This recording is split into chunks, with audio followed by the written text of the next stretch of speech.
Hello everybody, down in the basement shop today, and it's time to start working on the Gravely circular saw attachment.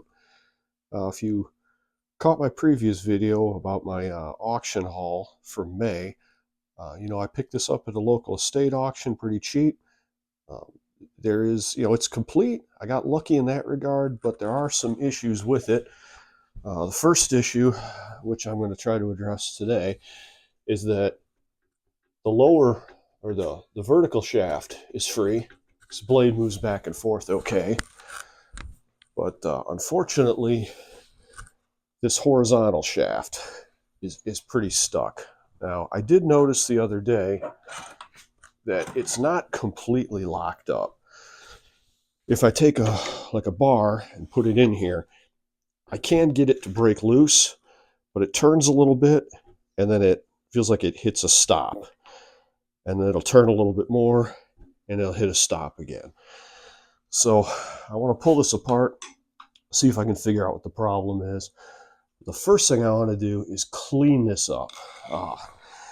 This thing is just a nasty, grungy little mess. And before I tear the gearbox apart, I just want to have kind of a clean surface to work with so I'm not dropping grimy stuff down into a gearbox. So for cleaning it, there's a lot of different ways you can do this. Personally, I just like using a screwdriver to scrape the big stuff off, and then naphtha and either a small wire brush or steel wool, and it just wipes that stuff away. So let's go ahead and get this thing cleaned up.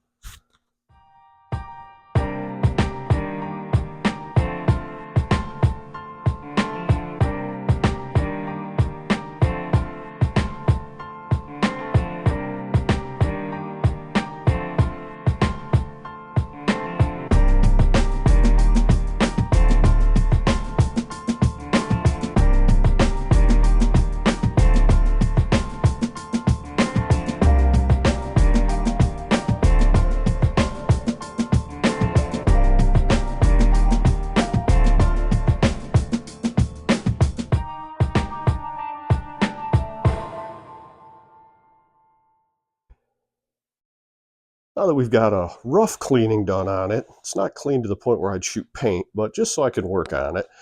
I got it up on the bench, and nice thing is there's still a lot of the original black paint on there and the original red paint on the guard, so I know exactly how I'm going to paint this when it's all done. One thing I really like is this saw blade. I mean, I've seen pictures online where some of these are just really chewed up, and this blade, I counted 2 or 3 damaged teeth like this where it's just a little, maybe a little nick taken off of it, but nothing. You really have to look to see any of them damaged like that one. But blade's in good shape. I think I can get this cleaned up nice, make it look good. So it's time to see why this gearbox is stuck. And I'm a big proponent of, work on one little part of something at a time. Don't just start taking everything apart and now sudden it's freed up and you don't know what the issue was. So the first thing I want to do is I want to take this slip clutch off. If I was out in the garage, I just fire up the compressor and grab the impact, but I'm down in my basement. I don't have cordless impact, so we're just going to have to do this the old school way.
That's not good.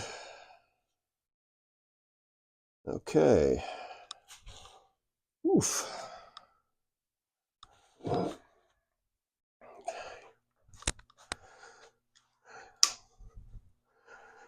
Okay, that's a bit of a problem. Just broke the back half of the back piece of the slip clutch. So we're gonna have to try and do this a little different way. I think I'm gonna take the clutch apart. I could try prying on the front, see if I can get a better grip on that. I guess if I break the front, it's no loss at this point. I have extra slip clutches, so I'm not worried about that. Let's go ahead and put the puller on the front and see if we can pop it that way.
That does not want to come off.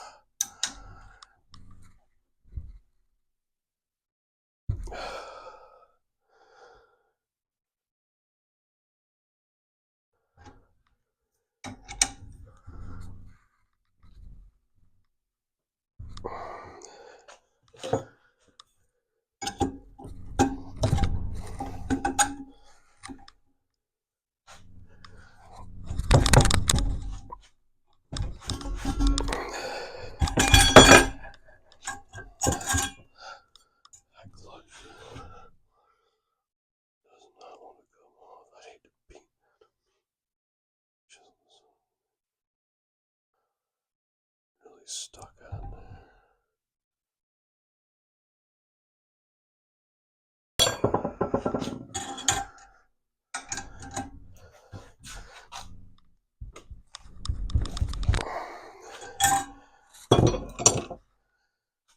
That does not want to come off. Let me go get something else real quick.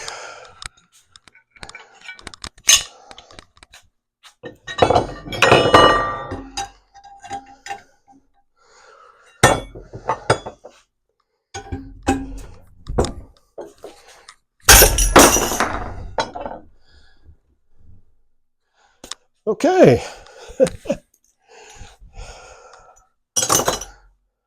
So we got the clutch off, but like I said, busted up the back part of it. I said, no big deal.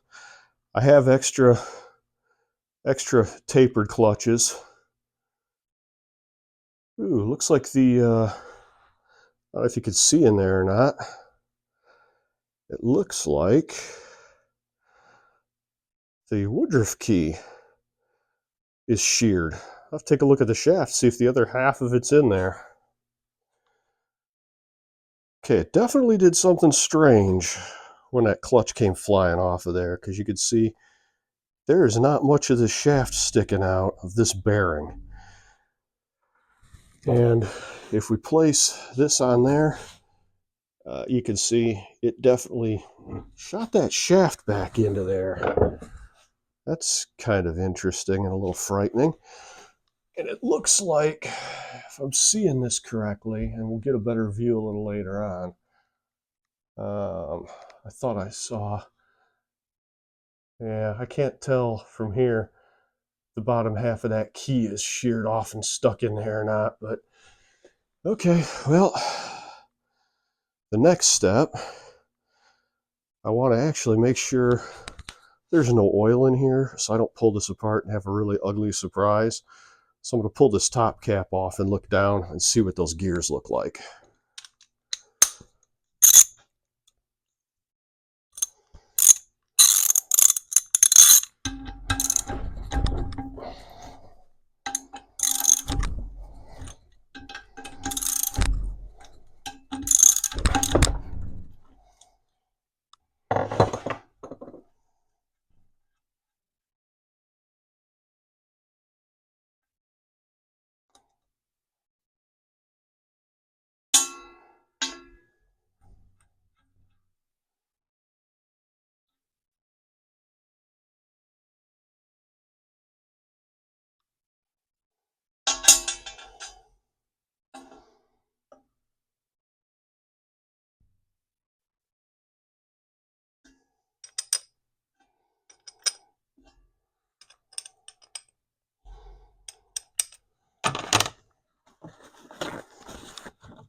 Okay, so if we look down inside, and this is really good news. I don't know if you can see down in there or not, but looks like there's still some gear lube in there, and it stinks like gear lube. The even better surprise, and I don't know if you just caught it or not, is that with the clutch out and this sitting out here like that, this now turns freely. So that's why I take one thing apart at a time, just because I want to make sure I'm not messing things up. And I think we just safely confirmed that the Woodruff key did shear off in the horizontal shaft. So that's going to be a lot of fun. This shaft looks a little galled up, but we're going to have to pull this apart and see exactly why the bearing slid and what we can do to resolve this issue now. Okay. In order to get this shaft out, I'm going to have to take these 4 bolts off and separate this housing from this housing. But the first thing I want to do is I want to see if this pivot's going to work or not. I figure this is as good a time as any to check that out.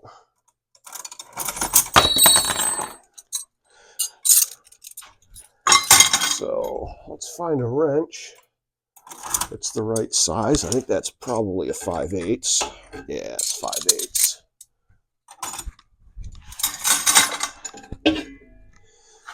And we'll put 5/8 socket on. And I'm going to loosen this up. And there's a key. Oh, that side's 9/16.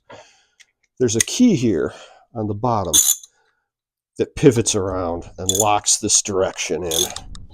So theoretically, if we loosen this up, and the key's pivoting. Well, that wasn't, I didn't expect that. Oh, look at that. This turns. Nice. Okay.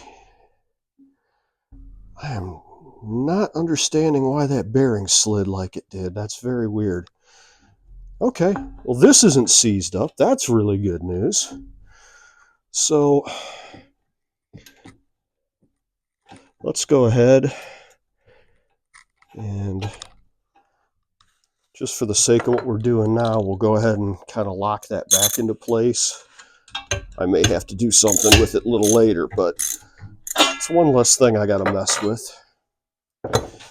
Okay, let's go ahead and get this housing off.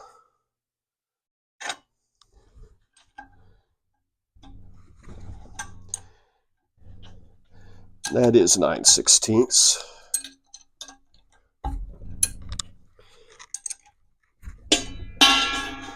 The only thing I'm concerned about is oil leaking everywhere when I do this. You know, let's sit tight on this for a minute, because I know there's oil in here. I think that's the level plug. No.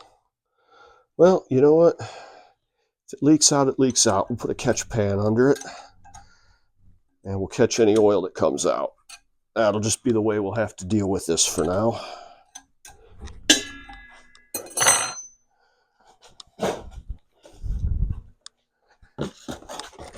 There we go. Anything leaks out, we're ready to catch it. I am glad that there's still oil in there, because that tells me the seal on the bottom isn't totally shot. And again, I'm not looking to use this thing, but I would like it to theoretically be functional. So if I can put it back together and put oil in it without it leaking all over the place, that would be a really good thing.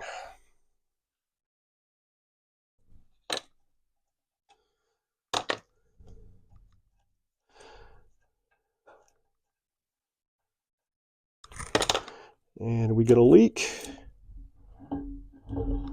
Yeah, a little bit.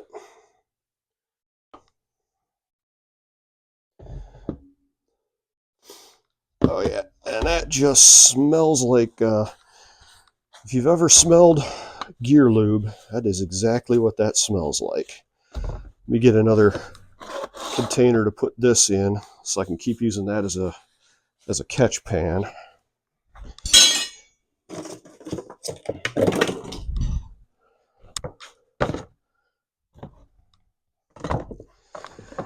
While we're at it, I might as well just tip it and drain the rest of this, what I can get out of this gearbox out of it.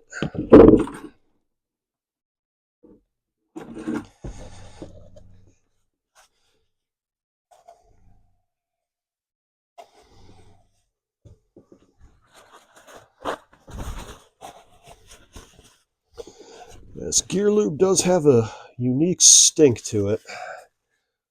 I'm really impressed that seal's holding. A lot of times the seals in these older things are not any good anymore.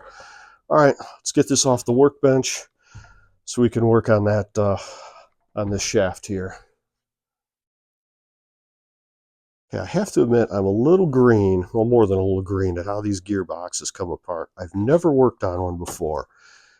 It would appear to me, just kind of looking it over, that the inner races on these bearings are pressed on. The worm gear is, there's a nut securing that, so I'd have to take the nut off and somehow like press this through with the bearings. I don't know, but this bearing looks really good. This one here looks okay too. I'm a little confused as to why, again, when I took I think it was just the shock of the puller that shoved that back in somehow. So I can probably, I'm thinking, stand this up on end and press this race back down where it needs to go. I'm thinking that the problem was kind of twofold. I don't know if you probably can't see, but inside this outer race, it is all full of gunk and crap in there. That might have been part of the problem. The other part of the problem is that perhaps somebody put the clutch on too tight and bound this bearing up. I'm not sure, but what I want to do is try to clean this gunk out of here, and I'm not sure how I'm going to do that. And then press the bearing back down, and then try to figure out how in the world I'm going to get that Woodruff key out of that slot. I'm not sure how in the heck I'm going to do that. That may be pretty creative, but we'll make it happen somehow. So I don't know. Let's get to cleaning and try to figure out how I'm going to push that bearing back down. I'm guessing just like a big socket or something.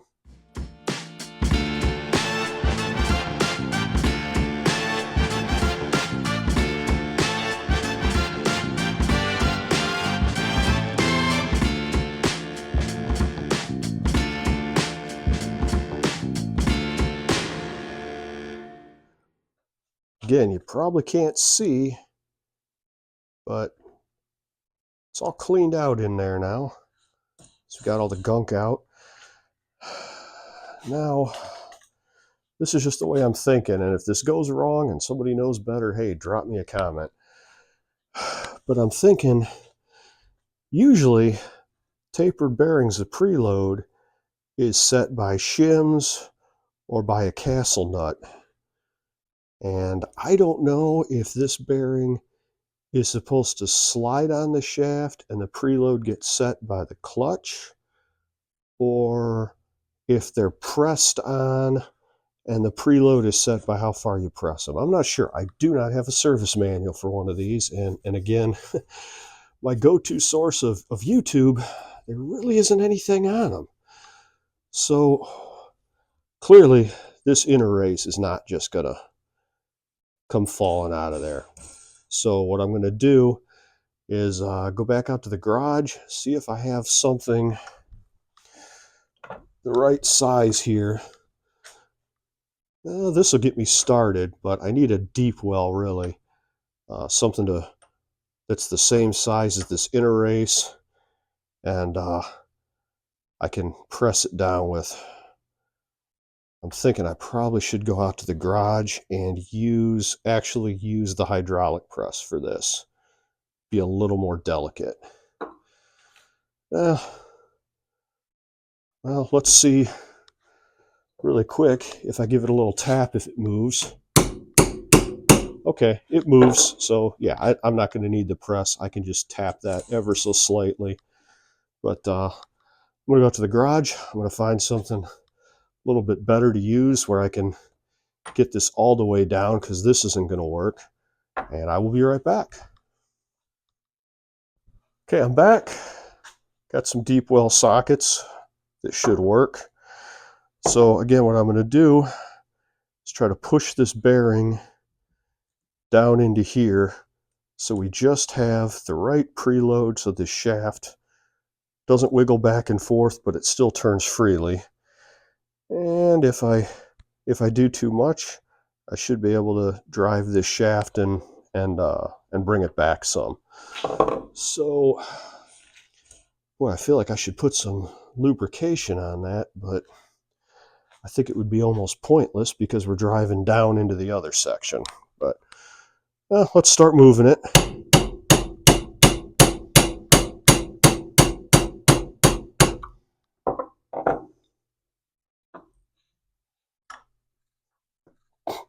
I think I might have it. Nope. Still got a little bit of movement. Tap her a little further. A little bit still. I think I want to put this in until these rollers aren't slopping around so much.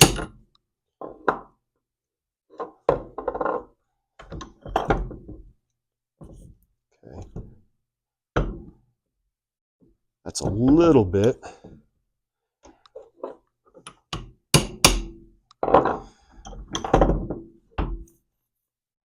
Okay. We don't have any slop, and she's turning, but oh my goodness. Yeah, this is not good. So as you can see, there's absolutely no question that Woodruff key sheared. There's also no question that somebody continued to use it after it sheared, because look at all this galling and this scoring where that clutch had been slipping around that shaft. That's why that clutch was so hard to get off. All these little scores, they're like they're just little ridges that grab onto things. So what I think happened, and this is just me speculating, is that somebody didn't have the slip clutch adjusted right, had it locked down, too tight so it wasn't slipping. The saw blade bound up, and because the clutch couldn't slip, the next weakest link was the woodruff key. That sheared off, and then somebody couldn't get the saw to hold on. So instead of pulling the clutch off and seeing what the heck the problem was, they just said, well, maybe I need to tighten the clutch down more on the shaft. And in doing so, maybe they bound this bearing up. But I've got to get this woodruff key out and clean this up. And if I get lucky, I could just pry this out of here without having to drill it or anything like that. Let's see. I don't think I could get that lucky.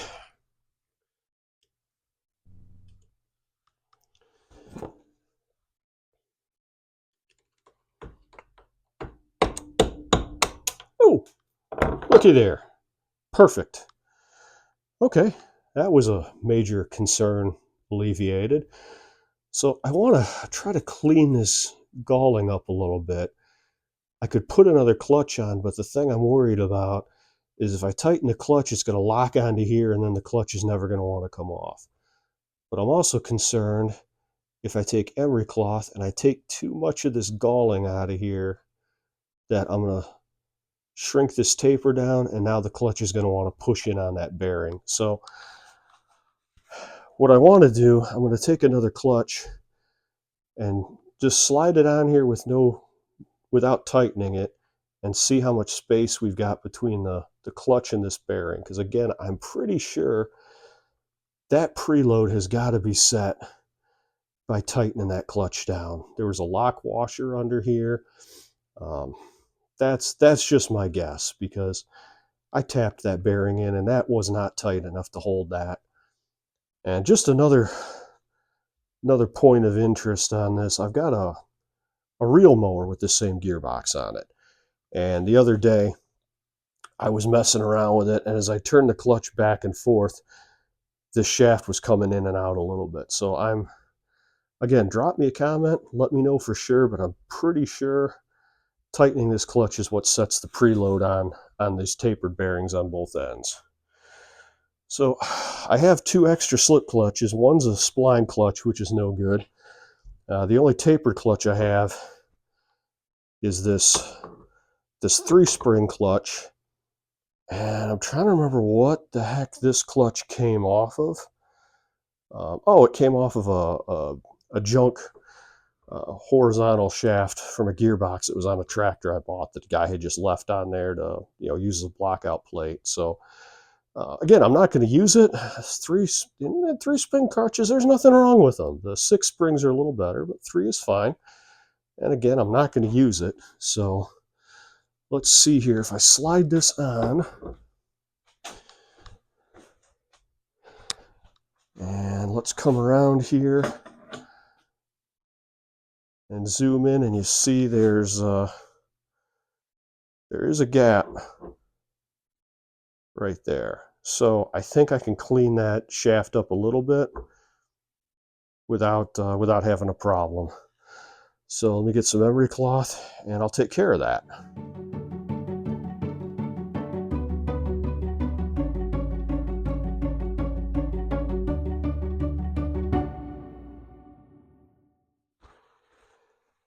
Saw's back up on the bench, and what I want to do now is just put everything back together,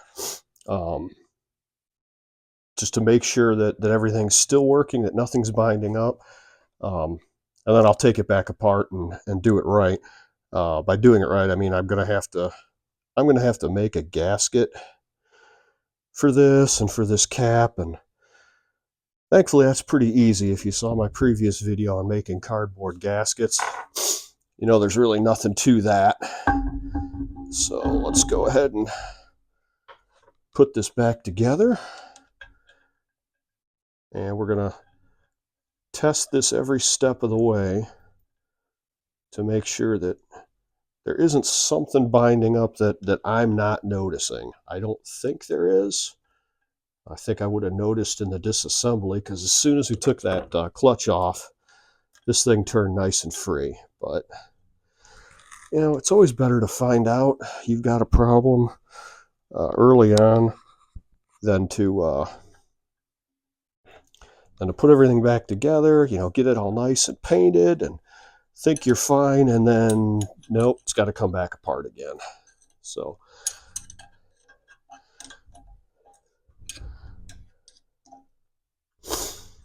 we're just going to tighten these down. You know, I'm not looking to torque them down, just about as tight as I would have them.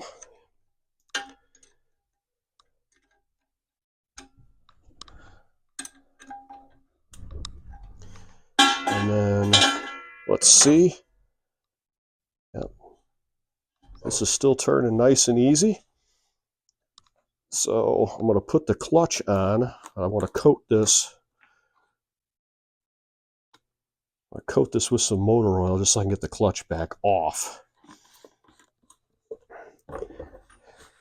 And again, I know I've said this before, but I'm still thinking that the preload on this thing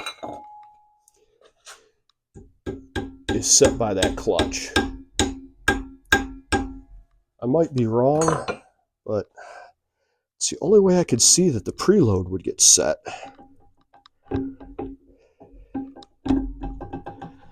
All right, as long as we've got enough thread to catch this nut, and then as I tighten it down, I want to watch where the back of that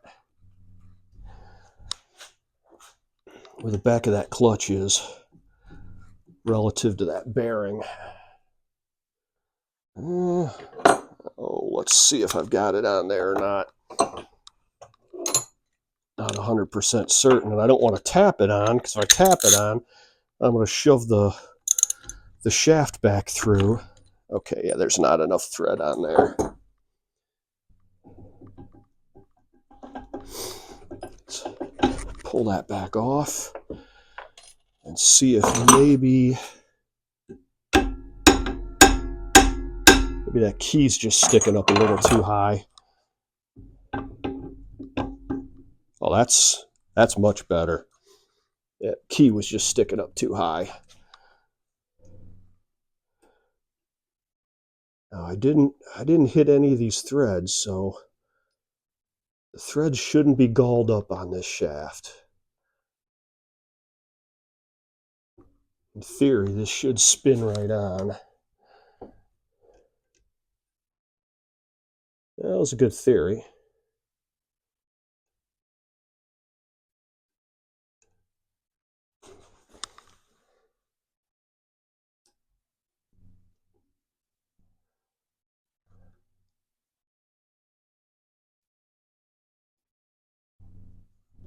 I think that's started now. No, that's cross-threaded. I may have to see if I have a die. I'm thinking one of those threads is a little messed up. And it looks like the edge of those threads is a little goofed up. All right. Let's pull the... Oh, that's good. I didn't even need a puller this time. Ah. Oh, yeah. Yeah, that thread's a little... Oof, that thread's really messed up. All right. Go get my tap and die kit. See if I've got a die that size. Bad news is I don't have a die that is 24 pitch that size. The good news is I do have a file. So off camera, just did an old trick we used to do where you go around and basically just file a little bevel around the edge to get past the bad threads to get onto a good thread. So now I got the nut on there without a problem, no cross threading, it was good. And now I'm just working this back and forth, making sure these threads are good so I can put this thing back on. And that comes off easy. And it goes back on easy. All right, back in business. Let's slide this clutch back on. Oh, slid on just, there we go. Clutch slides on, nice and easy. Lock washer. And put the nut on there. Oh, look at that. Starts right up. So now what I want to do, if my theory is correct, I want to watch the back of this clutch and just touch the bearing with it. I think that's how this is supposed to be set. If it'll even go that far. Which I don't think it will. I think all the scoring that was on there let it come down further than it was, or go in further than it was supposed to. But let's find out here.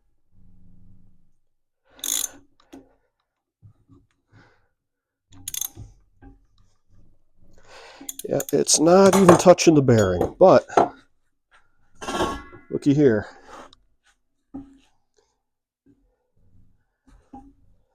That turns. This thing turns now. It's not exactly the easiest turning attachment I've ever seen. But I don't think there's so much drag on this that it's a problem. I think after I oil the bearings up really good,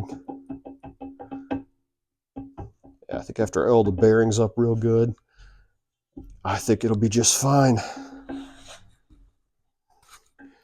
Good deal. Well, I think that's probably as good a place as any to end this episode. I was hoping to do this whole thing in one episode, but no, I've got to make some gaskets for it. I got to, in a perfect world, I'd like to take this blade off to clean it, but I have seen videos of people trying to get blades off of these, and it is not pretty.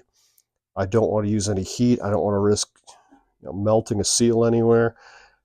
So I think I'm going to clean the blade with it on. I've got an idea on how to do that. It'll just be a little more cumbersome, but that's okay. I'd rather do that than damage something. And then, we got to paint it and put it all back together for the final time. So thank you for watching. Please like and subscribe, and I will see you on another episode.